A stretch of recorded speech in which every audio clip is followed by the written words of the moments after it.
오늘은 35문, 36문 성육신에 대해서 성육신의 유익에 대해서 같이 함께 생각을 해보겠습니다. 자, 제 35문부터 먼저 한번 우리 질문을 같이 한번 읽어볼까요? 시작. 성령으로 잉태하사 동정녀 마리아에게 나시고 라는 고백은 무엇을 뜻합니까? 자, 오늘 여기에 보면 천사가 마리아에게 와서 예수님의 그 잉태하심, 우리가 수태고지로 알려져 있는 그 말씀을 하시죠. 그래서 성령이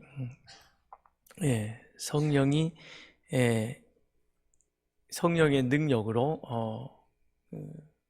내가 임신했다. 처녀에게 날벼락 같은 이야기입니다. 그렇죠?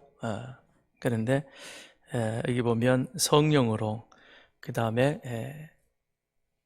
마리아가 고백하기를 나는 남자를 알지 못합니다. 성령과 남자가 서로 대비되어져 가고 있는 그 상황 속에 그 다음 마리아의 그런 순종이 나오죠. 말씀대로 이루어지다라는 그런 고백과 함께 나아가게 됩니다. 그러면 이 성령으로 잉태하셨다, 성육신이라고 그렇게 신학적으로는 우리가 표현을 하고 있습니다. 지금 이제 우리가 사순절 기간이고요.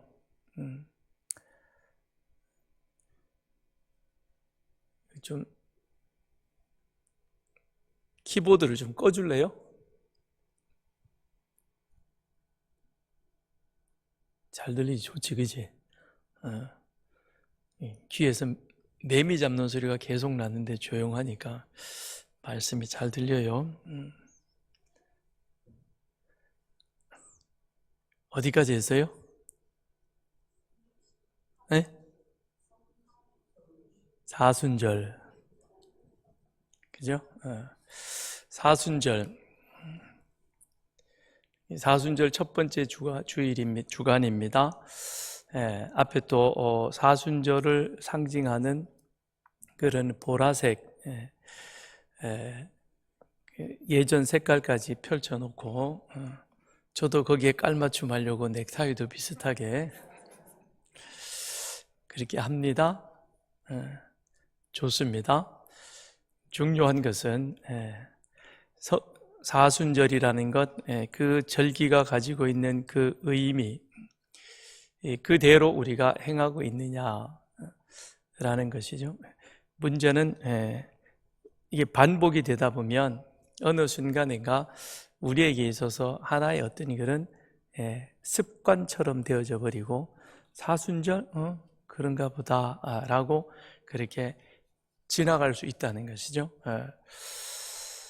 한동안은 사순절에 대해서 굉장히 강조를 좀 많이 했었습니다.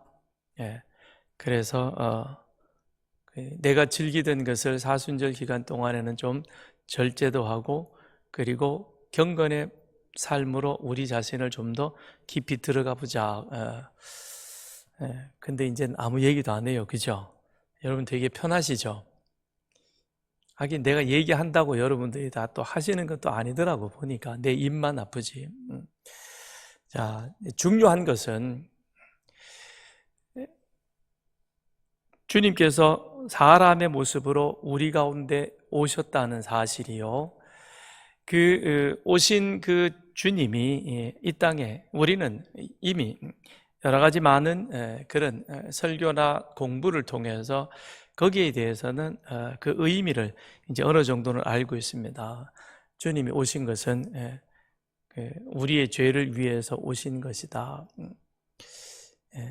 한글학자 최현배다. 한글학자가 최현배라는 사실을 아는 것도 대단하죠. 최현배가 누구야? 몰라. 그 사람은 한글학자래. 근데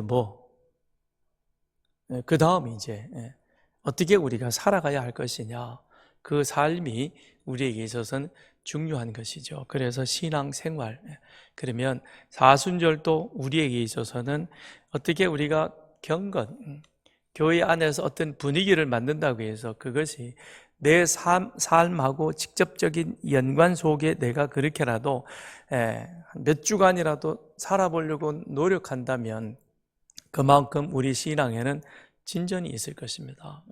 근데 사순절 2절이나 사순절이나 그 다음에 사순절이 지나고 난 이후에나 그게 그냥 그렇게 지나가 버린다면 그건 우리에게 있어서는 이 한 해가 지나가고 10년이 지나가도 의미는 없어질 것입니다. 자, 그렇다면 오늘은 성령으로 잉태하사 동정녀 마리아에게 나시고라는 그 고백이 무엇을 뜻하느냐? 답을 보면 같이 읽겠습니다. 시작. 언제나 계시는 하나님의 영원하신 아들이 참되고 영원한 하나님의 본질을 그대로 지니신 채 성령의 사역을 통하여 처녀 마리아의 혈육으로부터 진정한 인간의 본질을 취하셔서 죄를 제외하고는 모든 것이 우리와 같은 사람이 되어 다윗의 후손으로 태어나셨다는 뜻입니다. 그러니까 여기에는 완전한 인간이 되셨다라는 것이죠. 성령으로 잉태하사, 성령으로 잉태하셨다는 것은 이 땅에 오신 인간 예수는 그는 완전한 하나님이셨고 성령으로 잉태하셨고, 그런데 남자를 알지 못하는 처녀 마리아에게 잉태하심으로 말미암아 그는 완전한 인간의 그런 육신의 모습을 취하셨다라는 것이죠. 육신을 취하셨다는 것이죠. 그러므로 인하여서 그것이 이제 신학적으로 정리를 해놓으면 항상 뭔 말인지 읽어도 잘 모르겠어요. 그죠? 결론은 하나님이신 삼위일체의 제2위이신 제1위가 성부 하나님, 제2위가 성자 하나님, 제3위가 성령 하나님. 그래서 우리는 삼위일체 하나님을 말하고 있고요. 그 가운데서 제2위에 해당돼요. 그렇다고 이게 1, 2, 3이다 어떤 순차적인 그런 의미가 도 아니고 이건 계급적인 의미도 아니요, 그냥 우리가 이해하기 쉽도록 하기 위해서 3위, 그래서 제1위 성부 하나님, 제2위 그러면 이제 성자 하나님, 성자 예수님이라고도 말하죠. 그 다음에 제3위는 성령 하나님, 성부, 성자, 성령을 우리가 3위의 하나님이라고 말씀합니다. 그렇다면 제2위인 성부 하나님이 사람이 완전한 사람이 되셔서 그 사람이 되심으로 말미암아, 그런데 그는 어떻게 되었느냐면 다윗의 후손으로, 아브라함과 다윗의 자손으로 이 땅 가운데 오셨다는 것입니다. 그래서 이 땅에 오셨는데 중요한 것은 36문에 가서 예수님의 거룩한 잉태와 탄생으로 우리가 얻는 유익이 무엇이냐, 그 성육신하신 성자 하나님을, 그 성자 하나님이 완전한 하나님이요 완전한 인간 되심을 내가 믿음으로 아멘하고 고백할 때 나에게 어떤 유익이 주어지느냐라는 것이죠. 그건 답, 36문의 답, 시작. 그리스도께서 우리의 중보자가 되시어 자신의 순결하고 완전한 거룩함으로 내가 잉태될 때부터 가지고 있는 나의 죄를 하나님 앞에서 제하여 주십니다. 여기서 보면 중요한 것이 중보자, 그 다음에 내가 잉태될 때부터 가지고 있는 나의 죄, 원죄라고 하는 것이죠. 근데 그것이 하나님 앞에서 제하여졌다, 덮여졌다는 것입니다. 그래서 하나님이 더 이상 우리를 죄인 취급하지 아니하시고 의롭다라고 그렇게 선언해 주셨다라는 것입니다. 그러므로 이제 우리는 하나님을 아버지라 부르는 그런 은혜를 누리게 된 것이죠.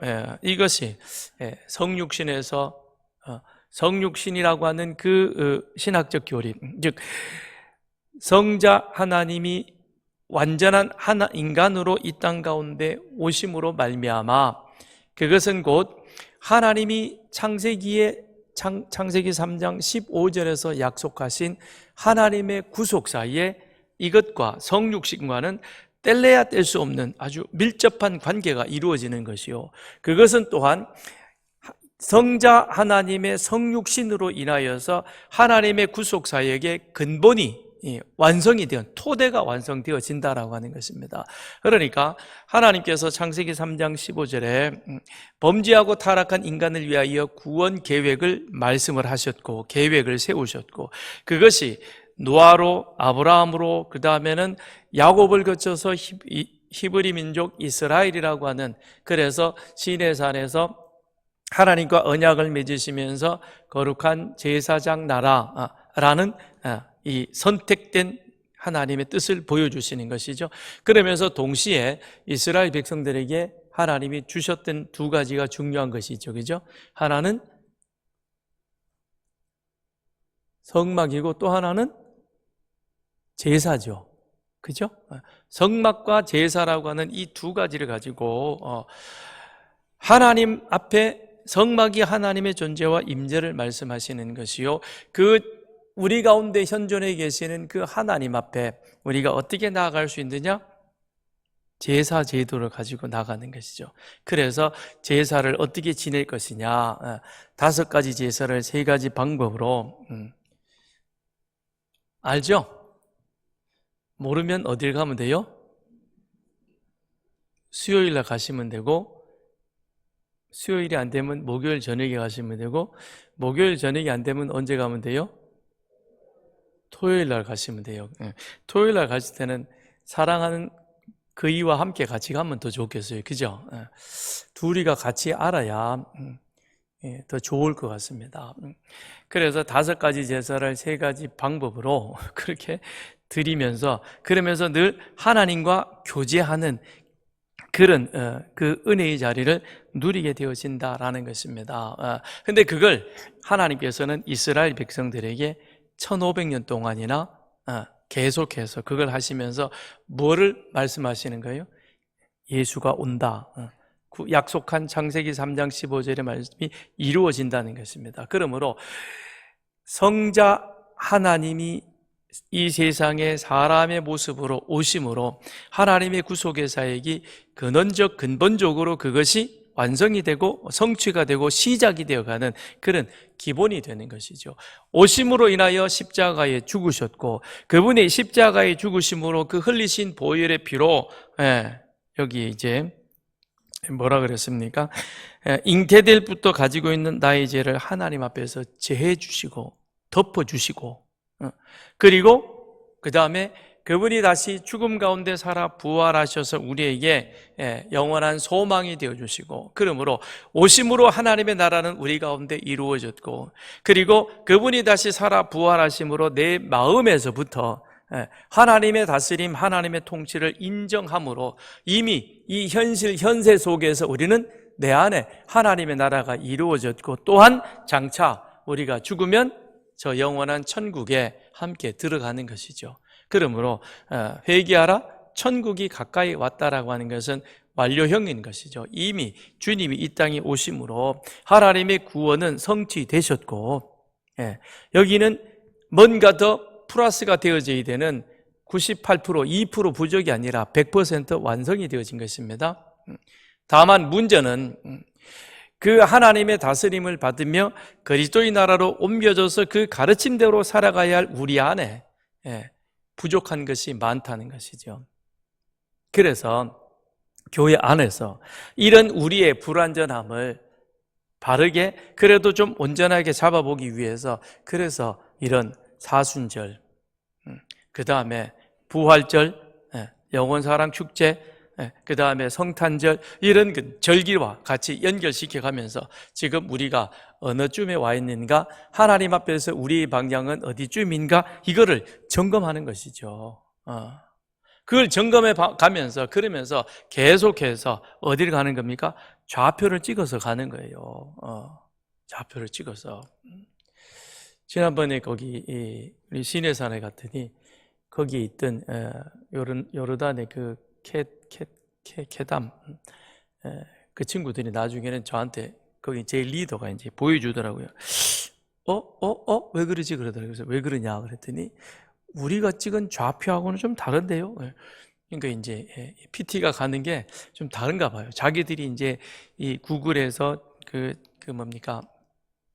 구글 어스를 통해 가지고 좌표를 찍어 가지고 그다음에 자기들도 거기에서 막 만들어 가지고 이게 어디로 가는가 그랬는데, 근데 쭉 보더니 맞네 간다 그러는 거예요. 그러니까 자기들이 이렇게 여기 좌표를 찍어 놓은 것이 결국에는 그 사람이 가는 게, 그러니까 이게 벌판이다 보니까, 광야다 보니까 우리는 이 길로 가가지고 저 길 갔는데 이 PT는 이쪽으로 해서 가는 거죠. 그러니까 이렇게 차이가 나니까 그런데 결국은 가면 갈수록 점점점 찍은 좌표가 가까워지면서 목적지에 가는 거죠. 그러면 마찬가지라는 겁니다.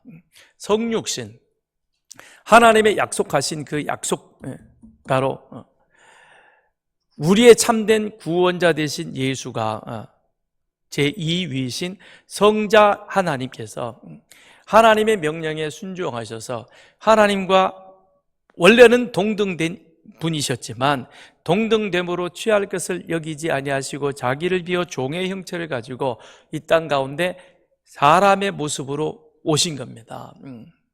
그리스도의 완전한 순종인 것이죠. 그런데 그것으로 만족하지 아니하시고 주님은 십자가에 죽으시기까지 온전하게 순종하심으로 말미암아 당신이 말씀하셨던 것처럼 회개하라 천국이 가까워 왔느니라. 이래 이미 너희들의 마음속에 내가 옴으로 인하여 하나님의 나라는 이미 너희들 가운데 시작이 되었고, 그래서 예수가 그리스도이시다라고 하는 이 사실을 아멘으로 믿는 자는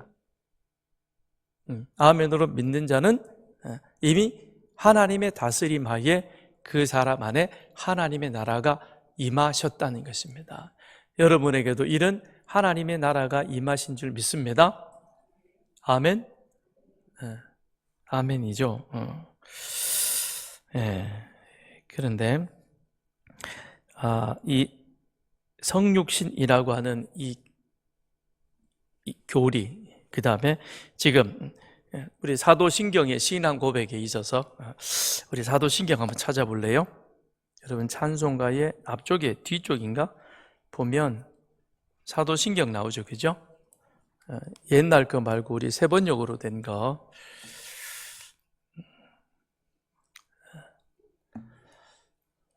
그때 연합회 가면요, 아직도 전능하사 천지를 만드신 이걸 이제 고백하는 분도 교회도 있고, 또 우리는 이제 이렇게 하잖아요, 그죠?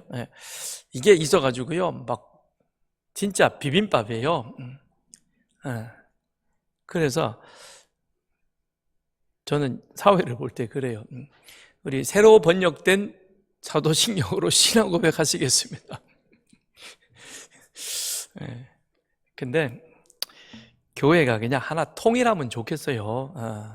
아직도 개역 개정판 성경을 안 쓰고 옛날 성경을 고집하는 그런 교단이 또 있어요.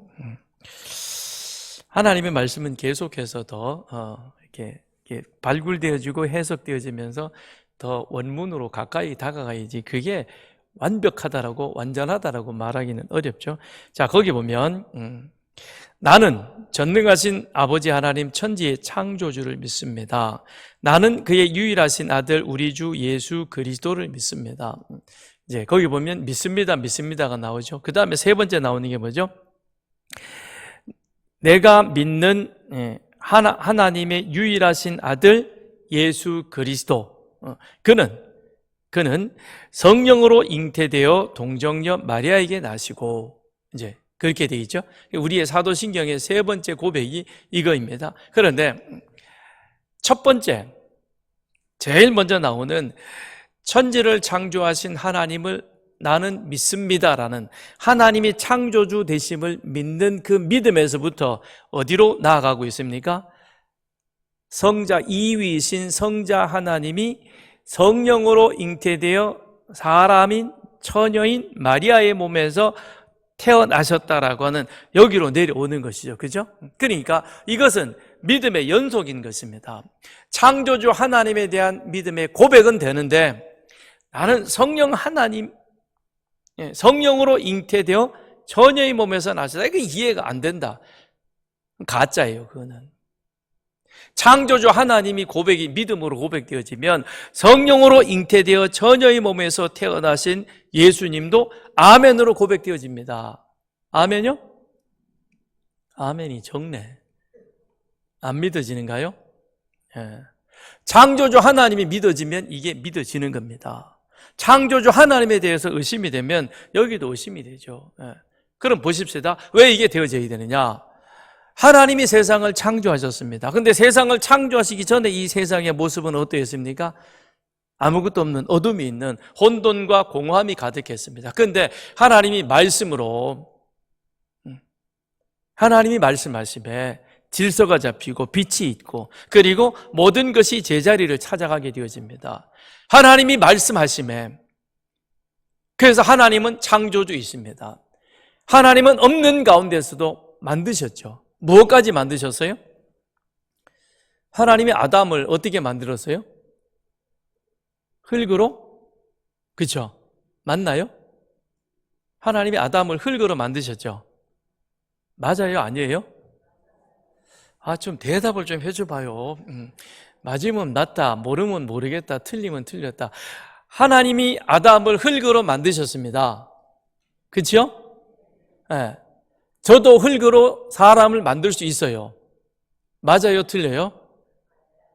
네? 틀리지 않아요. 저도 사람을 만들 수 있어요. 흙으로. 네. 얼마만큼 잘 만드느냐가 문제지. 안 그래요? 흙으로 조각을 만들 수 있겠어 없겠어? 어? 저는 미술은 진짜 꽝이라서 학교 다닐 때 미술 시간이 제일 괴로웠어요. 이걸 왜 하는지 전 이해도 안 되고, 그림을 갖다 놓고 감상하라 그러는데 그 그림이 그 그림 같고 저 그림이 저 그림 같고, 아무튼 하나님이 저는 그렇게 만들었나 봐요. 그래서 저는 그쪽엔 꽝이에요.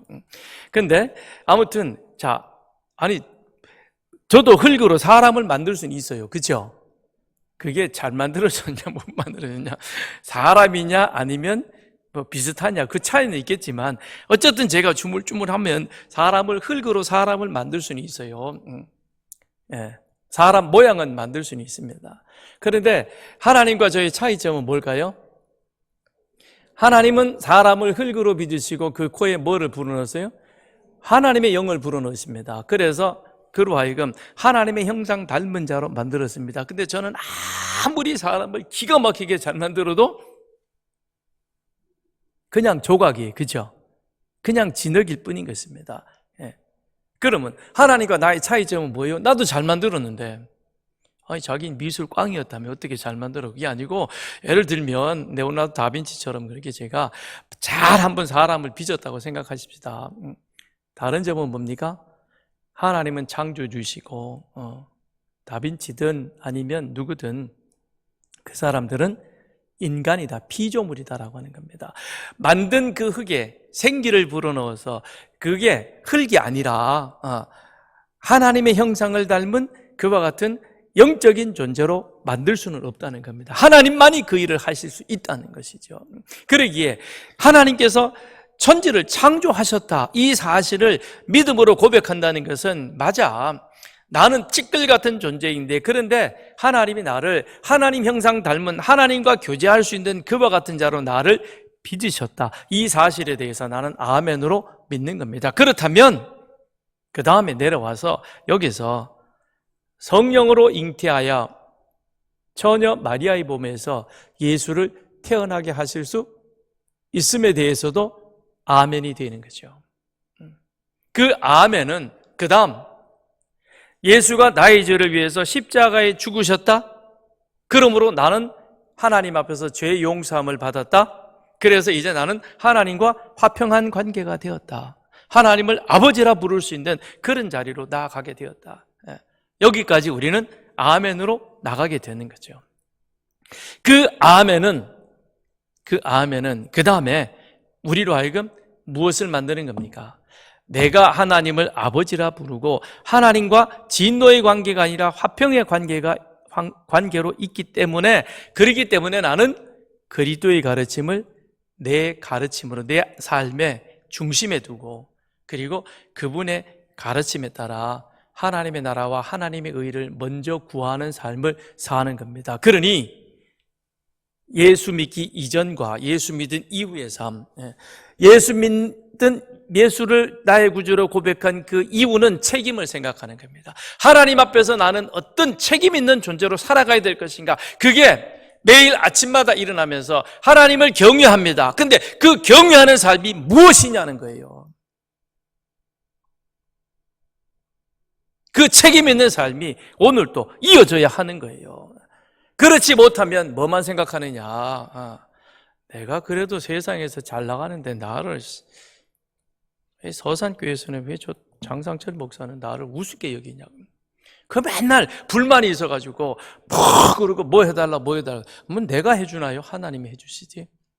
권리만을 생각한다는 겁니다. 이 차이라는 거예요.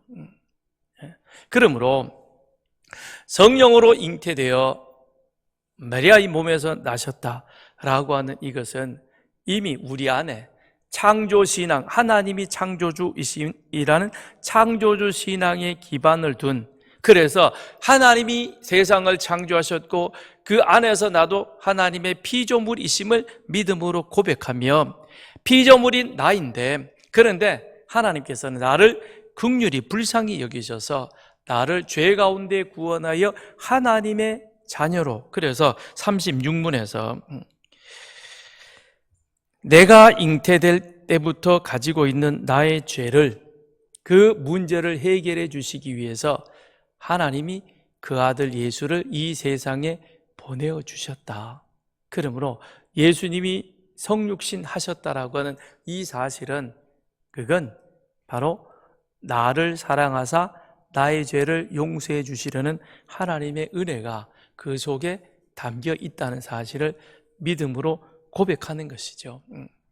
그 고백은 그 다음 우리로 하여금 그렇게 그리스도의 가르침을 따라 살아갈 수 있게 만들어가는 겁니다.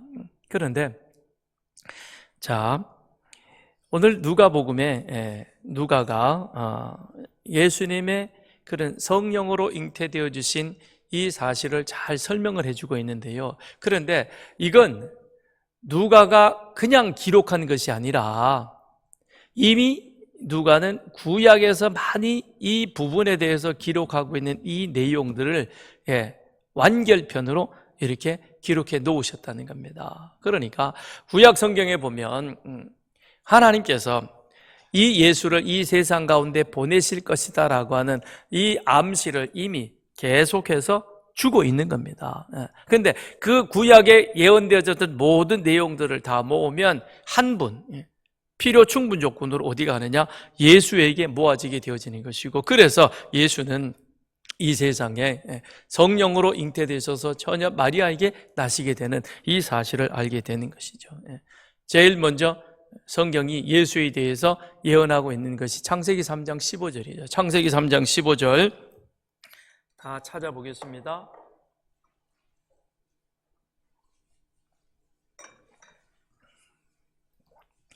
창세기 3장 15절 시작.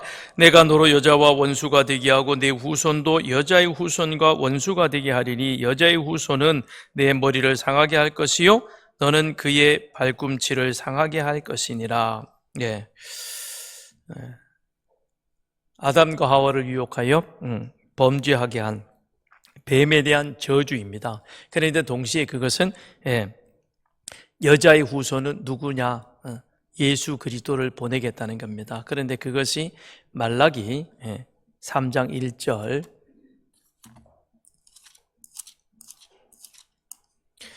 말라기 3장 1절 시작. 만군의 여호와가 이르노라 보라 내가 내 사자를 보내리니 그가 내 앞에서 길을 준비할 것이요 또 너희가 구하는 바 주가 갑자기 그의 성전에 임하시리니 곧 너희가 사모하는 바 언약의 사자가 임하실 것이라. 내가 내 사자를 보내린다. 먼저 보내. 그가 내 앞에서 길을 준비할 것이요. 누구죠? 세례 요한이죠.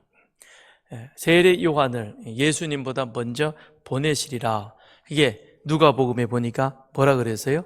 잉태하지 못하겠다는 내 친족 엘리사벳도 이미 잉태하여서 몇 개월이 됐다? 6개월이나 지났다라고 말하는 것이죠. 그래서 예수님이 공생애를 시작하시기 전에 세례 요한이 빈들에서 외치기 시작하죠. 그렇죠? 이게 창세기에서 구원자 예수를 보내시겠다고 약속하셨고, 그런데 그 약속하심이 말라기 선지자를 통해서 그의 길을 예비할 세례 요한을 먼저 보내실 것이다, 그렇게 말씀을 하셨습니다. 그런데 미가서 5장 2절을 한번 찾아보시죠. 미가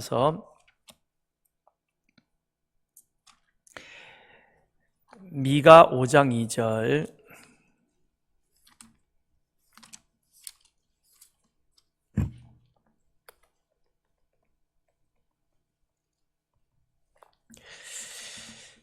(5장 2절) 시작. 베들레헴 에브라다야, 너는 유다 족속 중에 작을지라도 이스라엘을 다스릴 자가 내게서 내게로 나올 것이라. 그의 근본은 상고의 영원에 있느니라. 뭐죠? 탄생 장소죠. 그죠? 예수님이 어디서 태어나신다? 베들레헴에서. 당시는 로마 제국 지배하에 있었습니다. 그런데 황제가 뭐 하라 그러죠? 세금 거두기 위해서 호적하라 그럽니다. 그러니까 하나님은 당신의 예언하신 것들을, 그 성경을 성취시켜 가시기 위해서 그 당시에 있는 모든 제국의 그 모든 제도까지도 그렇게 활용하셔가지고 하나님의 뜻을 이루어 가신다는 겁니다. 그러니까 우리가 말씀의 거울을 가지고 하나님의 시각으로 말씀의 비초가 되어서 오늘 이 시대를 바라보게 되어지면, 그러면 오늘 이 상황 속에 하나님께서 우리에게, 우리나라에, 우리 믿는 자들에게 요구하는 바가 무엇일까? 100% 정확하진 않지만 그러나 많이 가까이 다가갈 수 있다는 겁니다. 그래서 말씀 앞에 깨어 있어야 되는 것이고, 그래서 우리는 말씀을 많이 공부하고 배우고 말씀에 익숙한 자가 되어야 되는 거예요. 이 안에 말씀이 꽉 차 있으면, 그러면 세상에서 시끄럽게 떠들어대는 그런 소리에 우리가 왔다 갔다 안 한다고요. 다 얘기 들어보면요, 기도할 때 뭐라고 기도해요? 자기가 바라고 자기가 지지하고 자기가 원하는 대로 하나님 그렇게 해주세요라고 기도하죠. 그 옳은 기도가 아닌 거예요. 우리가 하나님 편에 가까이 다가가기 위해서, 하나님 편에 서기 위해서 기도해야지, 하나님 편을 우리 편으로 끌어들이는 것은 옳은 모습은 아닌 겁니다. 그래서 우리가 성경을 더 분명하게 잘 알고 배워야 되겠다는 겁니다. 그게 우리로 하여금 이 세상을 살아감에 있어서 삶의 오차를 줄여가는 것이죠. 히스기야 때도 그랬죠. 북이스라엘, 그 다음에 남유다, 이 이스라엘의 역사를 한번 공부해보는 이유가 어디에 있겠습니까? 인간의 역사는 반복입니다. 나는 우리 아버지, 우리 부모들처럼 절대 안 살아. 그 사람의 나중에 삶을 추적해 보세요. 누구 비슷하게 살겠어요? 보고 듣고 배우고 내 안에 흐르는 유전자가 그건데 어딜 더 가겠냐고. 비슷하게 가요. 그러니까 완전히 다른 건 없는 거예요. 그러므로 우리는 뭘 연구해야 되느냐? 성경을 공부해야 되고, 그 다음에 역사를 또한 많이 공부하고 알 필요가 있다. 예레미야 23장. 그런데 태어나실 장소까지 말씀하시면서 그가, 그 소속이 어떤 자이냐까지도 말씀합니다. 23장 5절 6절.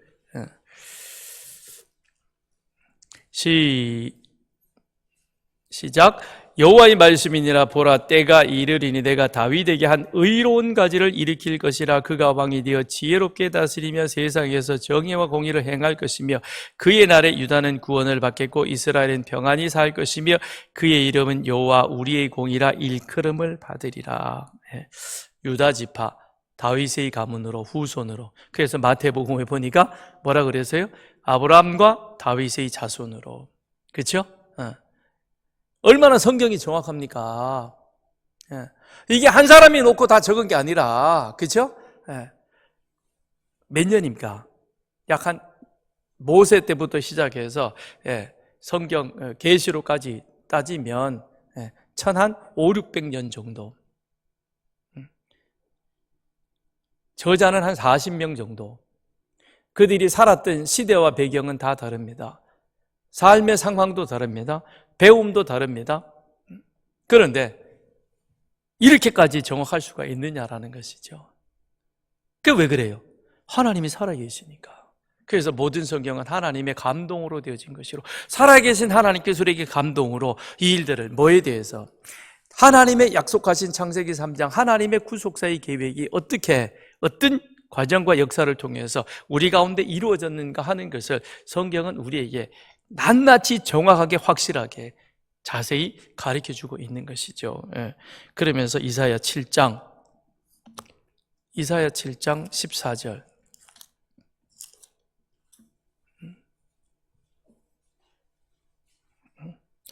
7장 14절 시작. 그러므로 주께서 친히 징조를 너에게 주실 것이라. 보라, 처녀가 잉태하여 아들을 낳을 것이요 그의 이름을 임마누엘이라 하리라. 이사야 선지자가 아무리 가서 하나님 의지하고 하나님한테 좀 매달려라 그래도 아하스가 뭐가 잘났는지 필요 없다고, 나는 징조도 안 구하겠다 그랬더니 하나님이 이사야를 통해서 뭐를 말씀하십니까? 800년 후에 이루어질 처녀가 잉태하여 아들을 낳을 것이다. 하나님은 이사야로 하여금 이 예언을 하게 하시고, 그래서 처녀의 몸에서 이스라엘을 구원할, 온 인류를 구원할 구원자 예수가 태어날 것에 대해서 말씀하고 있는 것이죠. 그러니까 이 모든 예언은 다 어디로? 예수 한 사람. 다른 사람 누구에게 이게 적용이 됩니까? 제가 지금 말씀해 드린 그 성경을 가지고 여러분 인간의 역사를 연구해가지고 이거는 예수가 아니라 누구다, 그거 논문 쓰면 아마 박박사급 될 거예요. 없는 거예요. 예수 외에는 다른 분이 없는 거예요. 결론은 어디로 가느냐? 예수에게로 왔다는 것입니다. 그런데 왜 오늘 누가복음에 나와 있는 것처럼 그를 처녀에게 성령으로 잉태하게 하셨느냐? 그것은 원죄 없이 태어나게 하기 위해서 그러하다는 것입니다. 자, 누가복음 1장 35절로 다시 돌아가서 누가복음 1장 35절 시작. 천사가 대답하여 이르되 성령이 내게 임하시고 지극히 높으신 이의 능력이 너를 덮으시리니 이름으로 나실 바 거룩한 이는 하나님의 아들이라 일컬어지리라.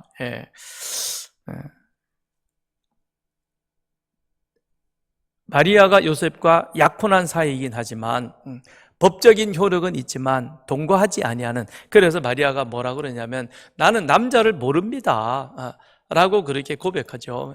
그런데 거기에 대해서 지금 천사는 뭐라고 얘기를 합니까? 맞아, 넌 남자 모르는 게 맞아.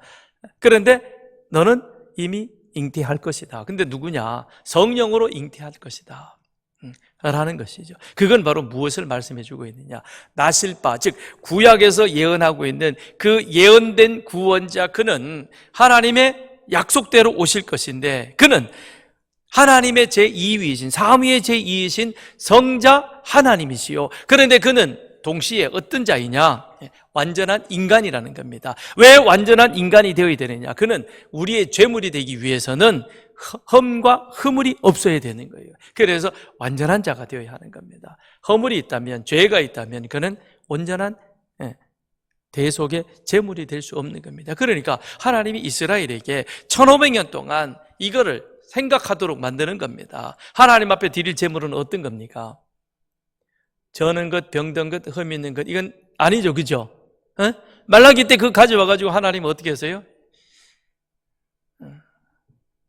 화가 났잖아요, 그렇죠? 성전 문을 닫아버릴 거예요. 와서 제사하는 사람 앞에 똥칠을 해버릴 거예요. 그런데 우리나라 국회의원 아주 똥칠을 해버린 사람이 있잖아요, 그죠? 요즘 그럴 사람 없나? 좀 한번 확 엎어버렸으면 좋겠어. 아주 왜 이렇게 목사님 과격해지셨어요?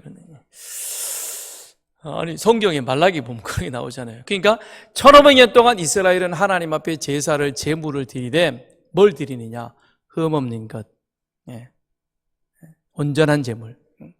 결국 그게 누구를 의미하고 있느냐? 예수를 의미하는 것이죠. 그런데 예수가 우리의 온전한 제물이 되시기 위해서는 어떠해야 되느냐? 흠이 없어야 하신다라는 것입니다. 그래서 성령이 내게 임하시고 지극히 높으신 이의 능력이 너를 덮음으로 그리하여 그는 원죄 없는 온전한, 그렇지만 완전한 인간으로 태어나게 될 것이다 라는 것입니다. 그러니까 성경에는 보면 초자연적인 하나님의 기적으로 임신하고 태어난 자가 있습니다. 이삭이 그러했잖아요. 그죠? 그 다음에 또 누가 그랬어요? 지금 여기 누가복음 1장에 나오는 세례 요한이 그러하잖아요. 그죠? 그는 원래 어떻게 한다? 임신하지 못하는 자인데 이미 임신해서 6개월이 되었다. 그것도 하나님의 초자연적인 능력으로 된 것이다. 그러나 이삭하고 세례 요한하고 예수하고 다른 점은 이삭은 육신의 부모가 있는 겁니다. 그렇죠? 그래서 그 육신의 부모를 통해서 오게 되어지는 겁니다. 세례 요한도 마찬가지인 겁니다. 그러나 예수는 다르다는 것이죠. 약혼은 했지만 그러나 남자를 모르는 너는 온전한 처녀인 것이고, 그래서 처녀의 몸에서 이사야에서 예언했던 것처럼 그대로 하나님의 약속의 말씀이 이루어질 것이다 라고 그렇게 말씀해 주고 있는 것입니다. 그래서 태어나실 그리스도는 완전한 사람이면서 완전한 하나님이시다. 완전한 하나님, 완전한 사람. 여기에 36번에서 말하고 있는 것처럼 뭐가 없다는 것이죠? 우리의 원죄가 내가 잉태될 때부터 가지고 있는 나의 죄, 그 죄가 나에게는 있는 거예요. 왜냐? 우리는 다 아담의 후손이기 때문에 그렇습니다. 그래서 우리가 거짓말하거나 지난 주일에 우리가 에베소서를 말씀을 가지고 나누었듯이, 자, 이제 우리는 구원받은 자로서 거짓을 말하지 말고 참말을 하자 그랬어요. 그렇죠? 그리고 너희 손이 수고한 대로 게으르지 말고 열심히 전도도 하고 열심히 수고해서, 그래서 수고한 것을 하나님의 말씀에 따라 그걸 함께 나누는, 그래서 그걸 통해서 복음 전하는 하나님의 살아계심을 세상 가운데 보여주는 사람이 되도록 하자. 거룩한 의분은 가질 수 있지만 그거를 계속해서 내 안에서 꽁꽁 싸며 그 다음에 마귀가 틈을 타도록 해서는 안 된다라는 것에 대해서 우리가 함께 공부를 했습니다. 자, 그러면서 바울이 요구하는 바가 뭐였습니까? 참말을 하고 거룩한 의분은 가지되, 그런데 이것이 감정에 치우치는 그런 일이 없도록 지혜롭게 잘 조절을 해 가야 하는 것이다. 그렇게 말하는, 그렇게 강조하는, 그렇게 권면하는 이유가 무엇입니까? 우리에게는 이 죄의 유전자가 이미 꽉 차 있어가지고, 그래서 틈만 주어지면 죄 짓는 일에 우리는 선수예요. 여러분이나 저나.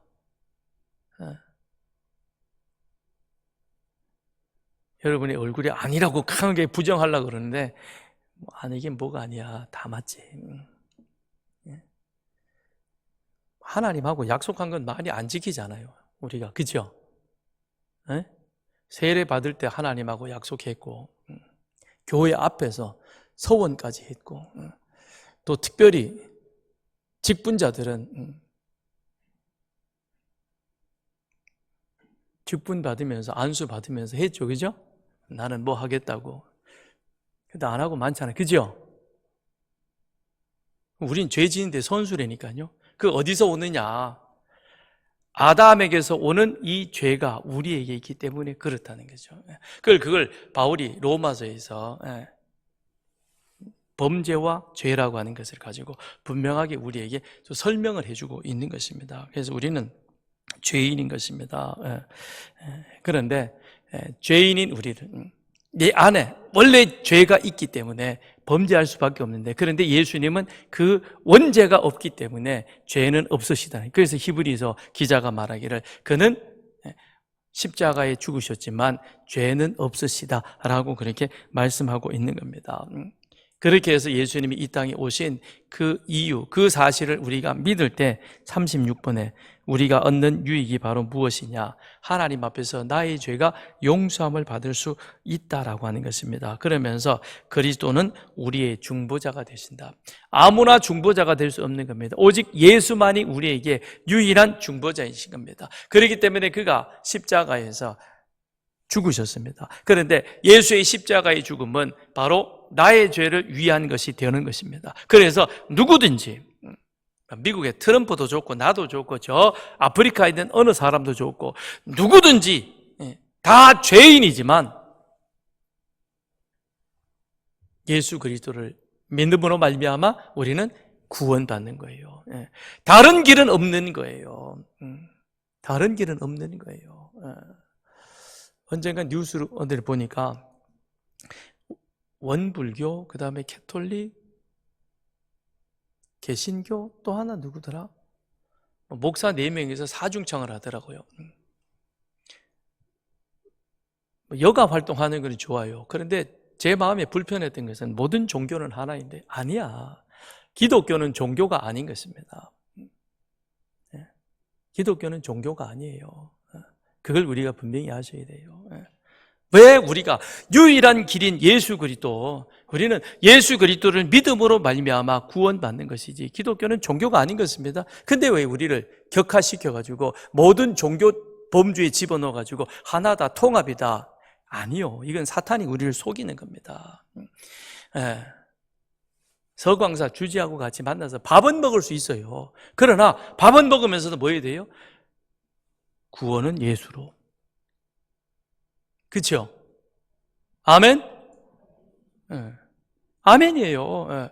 같이 만나서 서산에 어떻게 하면 서산을 우리가 재밌게 할 수 있을까? 뭐 그쪽에 의견 낼 수 있고 우리의 의견도 낼 수 있어요. 그러나 구원은 오직 예수. 우리에게 구원 얻을 다른 이름을 주신 적이 없으니 오직 예수 그리스도. 그 예수 외에 우리에게 구원받을 참 이름은 없다는 것입니다. 왜냐? 나를 대신해서 죽어줄 사람은 예수밖에 없는 거예요. 나를 대신해서 이미 죽으셨고 다시 살아 부활하신 분도 예수밖에 없는 거예요. 세상에 누가 나를 위해서 죽어줄 수 있습니까? 내가 죽는다고 해서, 내가 모든 걸 다 짊어지고 죽는다고 해서 우리 장민규가 잘 되나요? 아니에요. 나는 나로 하나님 앞에 가는 거고 장민규는 장민규로 하나님 앞에 가는 겁니다. 그래서 우리는, 주님은 우리의 유일한 구원자이시되 우리가 각자가 예수 그리스도를 믿음으로 고백해야만 구원받는다라는 것입니다. 예.